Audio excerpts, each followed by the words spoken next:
시진핑 주석의 중국몽 구상이 흔들릴 가능성이 커지고 있습니다.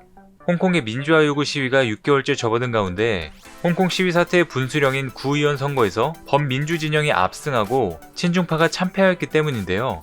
과연 어떤 상황인지 자세히 알아보겠습니다. 구독과 좋아요, 알림 설정 부탁드립니다.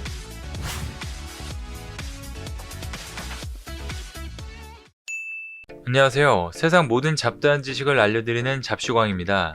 지난 24일 치러진 홍콩 구의원 선거에서 야당인 범민주파가 친중 친정부인 건재파를 압도적으로 누르고 승리했습니다.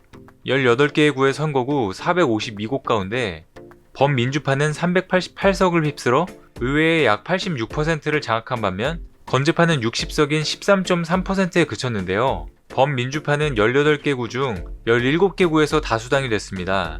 홍콩 민심이 민주화를 요구하는 시위대에 손을 들어준 것으로 풀이됩니다.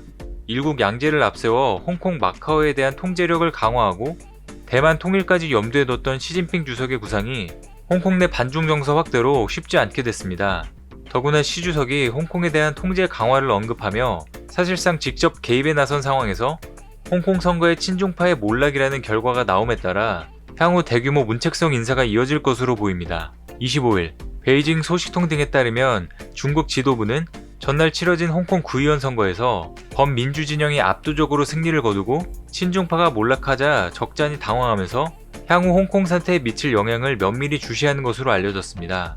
특히 최근 시진핑 주석의 홍콩에 대한 강력한 통제 발언 이후 시위 진압의 강도를 높여왔던 터라 사실상 반중 감정을 드러낸 이번 선거 결과에 따른 후속 대처를 놓고 고심하는 것으로 보입니다. 더구나 송환법 반대로 촉발된 시위가 6개월째 접어든 가운데 이뤄진 이번 선거에 총 294만 명의 유권자가 투표해 사실상 홍콩 민심을 보여준 것이라는 점에서 중국 지도부를 더욱 곤혹스럽게 만들고 있습니다. 한 소식통은 중국 지도부가 홍콩 반환 후 친중파를 늘리는 데 엄청난 공을 들여왔는데 이번 선거 결과는 적지 않은 타격을 줄 수 있다면서 특히 시진핑 주석의 절대 권력에도 영향을 미칠 가능성이 있다고 말했습니다. 앞서 시진핑 주석은 지난 14일 이례적으로 해외 순방 중인 브라질의 브릭스 회의 기간에 내정인 홍콩 문제를 언급하며 최후 통첩을 보내 주목을 받은 바가 있습니다. 시 주석은 당시 폭력을 중단시키고 혼란을 제압해 질서를 회복하는 것이 홍콩의 가장 긴박한 임무라며 사실상 중국 중앙정부가 공개적으로 강력히 개입할 것임을 시사했는데요. 시진핑 주석의 발언 후 지난 16일에는 홍콩 주둔 인민해방군 수십 명이 홍콩 시내로 나와 시위대가 차량 통행을 막으려고 도로에 설치한 장애물을 치우는 작업까지 벌였다고 합니다.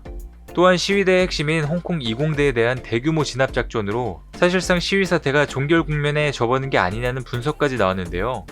하지만 홍콩 선거에서 범민주 진영이 압승함에 따라 시위대가 다시 힘을 얻어 세력을 불릴 가능성이 커졌습니다. 반면 캐리람 장관이 이끄는 홍콩 정부와 경찰은 강경 진압 명분을 찾기 힘들게 됐습니다. 일각에서는 이에 따라 시진핑 지도부가 홍콩 사태 장기화와 선거 참패에 따른 책임을 물어 조만간 캐리람 장관 경질과 더불어 대대적인 인사를 검토할 가능성이 있다고 보고 있습니다. 주목할 점은 중국 최고 지도부 가운데 홍콩 문제를 총괄하는 한정 부총리의 문책 여부인데요. 그러나 최고 지도부의 일원인 한정 부총리의 책임을 물을 경우 최종 보고를 받았던 시 주석 또한 책임론에서 벗어나기 힘들어 캐리람 장관을 경질하면서 쇄신하는 쪽을 선택할 가능성이 크다는 분석이 많습니다. 아울러 시진핑 주석의 이번 홍콩 선거 참패가 뼈아픈 것은 홍콩을 일국 양제 모범 사례로 삼아 대만 통일까지 이어지게 하려는 원대한 구상의 실현이 어렵게 됐기 때문입니다. 홍콩 사태로 중국이 대만에 적용하겠다고 주장하는 일국 양제에 대한 의구심이 커지면서 차이잉원 대만 총통의 지지율은 점점 증가하는 등 대만 내 반중 정서 또한 갈수록 커지고 있습니다. 캐리람 장관은 이번 선거에서 친중파 진영이 참패함에 따라 지금껏 강경 대응으로 일관했던 것에서 벗어나 새로운 대응 전략을 모색해야 할 것으로 보입니다. 선거가 끝난 직후 25일 유권자들의 의견을 반영하겠다고 약속하는 등의 모습을 보였습니다. 시민들의 의견을 겸허하게 듣고 진지하게 반영하겠다며 상당수가 이번 결과는 현 상황에 대한 시민들의 불만과 사회의 뿌리 깊은 문제를 반영한다고 말했습니다. 하지만 바로 다음 날인 26일 다시 기존 주장을 되풀이했는데요. 니온게이자의 신문은 캐리람 장관이 이날 홍콩에서 열린 기자회견에서 시위대가 말하는 5대 요구 수용에 대한 재고는 없다고 말했습니다. 시위대의 5대 요구사항은 범죄인 인도법 완전 철회, 경찰의 강경 진압에 대한 독립조사위원회 설치, 시위대에 대한 폭도 규정 철회, 체포된 시위대의 조건 없는 석방 및 불기소, 행정장관 직선제의 실시입니다. 캐리람 장관은 불안정한 사회 상황과 정부 잘못에 대해 다수 유권자가 투표했다면서도 심각하게 생각하지 않는다고 말했습니다.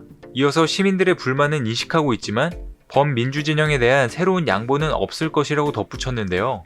중국 외교부 대변인으로부터 캐리람 장관을 계속 지지한다는 발언을 듣자마자 말을 바꾼 것으로 보입니다.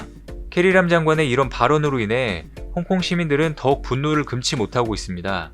이번 선거에서 범민주진영의 압승이 앞으로 홍콩 민주화 시위에 어떤 영향을 미칠지 귀추가 주목되고 있습니다. 오늘 준비한 소식은 여기까지입니다. 이 영상이 도움이 되셨다면 구독과 좋아요 부탁드립니다. 감사합니다.